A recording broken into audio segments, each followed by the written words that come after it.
একটা নতুন রেসিপি নিয়ে চলে এসেছি, চিচিঙ্গা। দেখতে থাকেন বন্ধুরা, ঠিক আছে তো? আসসালামু আলাইকুম। এখানে আমি চিচিঙ্গা নিয়েছি, 4টি চিচিঙ্গা আছে। আজকে আমি চিচিঙ্গার একটা রেসিপি তৈরি করব। এটা ইউটিউবে আছে কিনা আমি জানি না। আজকে আমি নতুন একটা রেসিপি তৈরি করব চিচিঙ্গা। উপরের ইগুলোকে, উপরেরটাকে এমনিভাবে চাকু দিয়ে আমি কিন্তু ছাড়িয়ে নেব। উপরের খোসাটা ছাড়িয়ে নিয়েছি।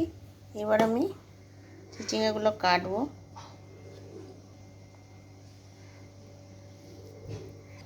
দেখো এইভাবে কিন্তু আমি কেটে নিয়েছি। দেখো 5টা নিয়েছি, 5টাই করবো আজকে আমি। দেখো এইভাবে কিন্তু কেটে নিয়েছি আমি। দেখতে পাচ্ছ বন্ধুরা কিভাবে আমি কাটলাম। এবার আমি কেটে নিব। এভাবে কিন্তু ঝিরি ঝিরি করে কেটে নিতে হবে।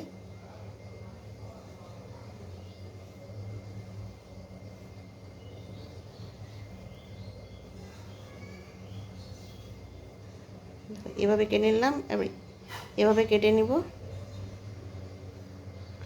দেখো এই জায়গাটা কিন্তু কাটবো না, এই জায়গাটা ফাঁকা বন্ধ থাকবে। দেখো আমি কিভাবে কাটলাম। এভাবে কিন্তু আমি কেটে নিব। বীজগুলো আমি বার করে নিয়েছি, এভাবে কিন্তু আমি কেটে নিয়েছি। সবগুলো কিন্তু এইভাবে কেটে নিব আমি। দেখো এইভাবে কিন্তু সবগুলো আমি কেটে নিয়েছি। দেখেন আমি কিভাবে কাটলাম। এই অংশটা, বাকি অংশটাকে আমি এভাবে রেখে দিলাম, নাহলে ছুটে যাবে। দেখো কিভাবে আমি কাটলাম, দেখতে পাচ্ছ বন্ধুরা। এখানে একটা বাটি নিয়েছি আমি, বাটির মধ্যে দিয়ে দিব একটু লবণ, দিয়ে দিব আর একটু লাগবে। লবণ দিয়ে মেখে নিব। একটু লুজ করার জন্য, একটু যেন লুজ হয়, ওই জন্য লবণ দিয়ে মেখে একটু রেখে দেব। আমি এখানে একটা ডিম নিয়েছি, ডিমটাকে ফাটিয়ে নিব। ডিমটাকে কিন্তু ভালোভাবে আমি, ডিমটা ফেটানো হয়ে গেছে। একটু আমি জল দিয়ে দেব, অল্প করে জল দিয়ে দিলাম। জলের মধ্যে আমি দিব লবণ, হলুদ, কাশ্মীরি লঙ্কা। এখানে কিন্তু 10-12 রকমের একটা মশলা তৈরি করা আছে, ওই মশলাটা আমি দিয়ে দিলাম। খেতে কিন্তু টেস্টি লাগে খুবই। আর একটু ফেটিয়ে নিব। ফেটানো হয়ে গেছে। একটু আমি ইস্ট দিয়ে দিব, একটু 1 চিমটি, বেশি না। বেশি দিলে কিন্তু খেতে ভালো লাগবে না। ফেটিয়ে নেব ভালোভাবে। ফেটানো হয়ে গেছে। এবার আমি এখানে কর্নফ্লাওয়ার আছে, আমি দিয়ে দিলাম। দিয়ে কিন্তু একটা ব্যাটার তৈরি করে নেব। দেখো আমার ব্যাটারটা তৈরি হয়ে গেছে। এবার 15 মিনিটের মতো আমি ঢেকে রেখে দিব।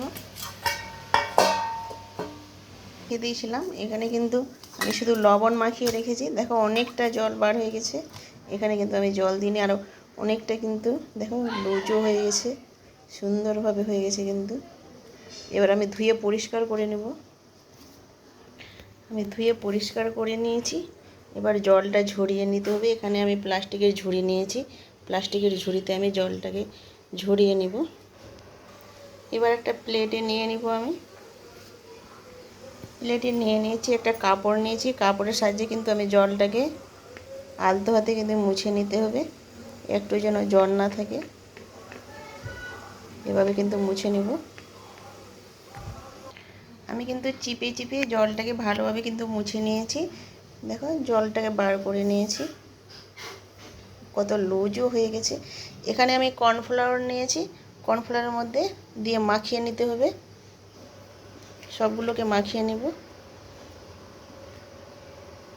প্লেটটা কিন্তু আমার ছোট হয়ে গেছে, আমি চেঞ্জ করে নেব। এই প্লেটে আমি ঢেলে নেব।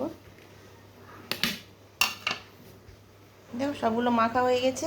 এবার আমি একটা কড়াই নিয়েছি, কড়াইটা গরম হয়ে গেছে, আমি তেল দিয়ে দিব।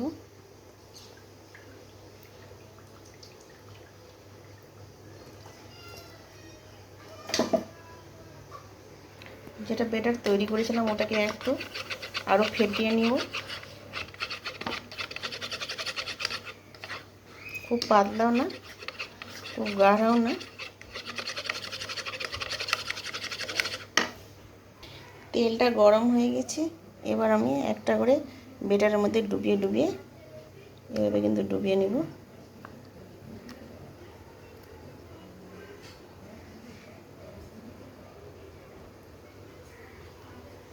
এবার দিয়ে দেব। আমি কিন্তু এটা 3টা দিয়েছি, 2টো রেখে দিয়েছি, 2টো পরে ভাজবো আমি।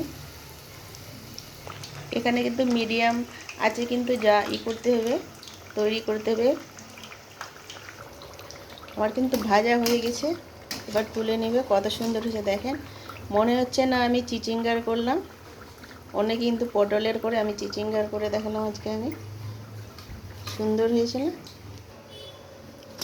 আওয়াজটা কত সুন্দর বলেন, মুচমুচে কিন্তু হয়েছে, দারুণ হয়েছে কিন্তু। 2টো আর আছে, এটাও আমি দিয়ে দিব। 2টো দিয়ে দিয়েছি। এটা কিন্তু আমি অন্যভাবে দিয়েছি, বুঝতে পারছো? এটাকে কিন্তু আমি ছড়িয়ে দিয়েছি। একটু আমি উল্টে দিলাম। ভাজা কিন্তু হয়ে গেছে, এবার আমি তুলে নিব। কতটা কড়া হয়েছে, আর মুচমুচে কিন্তু দারুণ। তেলটাকে ঝরিয়ে নিব। দারুণ হয়েছে না? দারুণ হয়েছে না চিচিঙ্গার পাকোড়াটা? কত সুন্দর হয়েছে। চিচিঙ্গা যারা খেতে ভালোবাসে না, এইভাবে পাকোড়া বানিয়ে খেয়ে। আমি একটা নতুন রেসিপি তৈরি করে নিলাম, চিচিঙ্গার পাকোড়া। দেখেন বন্ধুরা আমি কিভাবে তৈরি করলাম, তোমরা দেখতেই পেলে। দারুণ হয়েছে না চিচিঙ্গার পাকোড়াটা? দারুণ হয়েছে, কি বলবো। এখানে ভিডিওটা শেষ করলাম। আল্লাহ হাফেজ।